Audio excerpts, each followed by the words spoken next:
As world leaders are set to gather in Poland to fine-tune the Paris Climate Agreement, President Donald Trump is continuing his push to dismantle Obama administration efforts to rein in coal, oil and gas emissions.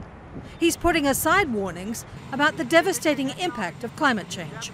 Yeah, I don't believe it. The US is far from being the driving force it was during the Paris climate talks under President Barack Obama. And when it comes to climate change, that hour is almost upon us.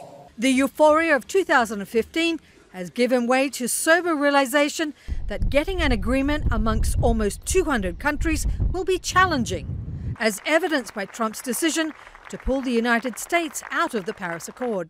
The Paris Climate Accord is simply the latest example of Washington entering into an agreement that disadvantages the United States to the exclusive benefit of other countries. An email obtained by the Associated Press under the Freedom of Information Act shows the administration withdrew from the Paris Agreement with no clear climate policy in place. It was a huge sort of punch in the gut for a number of countries because they had worked from a world where the U.S. was at the center of these negotiations to now being sort of a sideshow. The initial shock of the abrupt U.S. retreat galvanizing international support for climate efforts.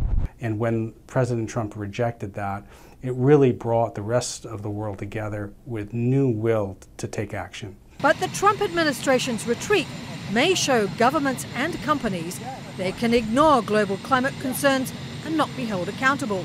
There's some signs in Australia. The new government in Brazil is obviously not a strong climate policy expert, but big countries like China and India and Europe have said, in essence, we're going to keep plowing ahead and we're going to even go faster and take up a kind of stronger role in leading this thing.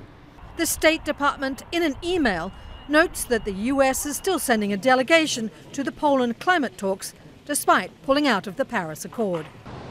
Tracy Brown, Associated Press.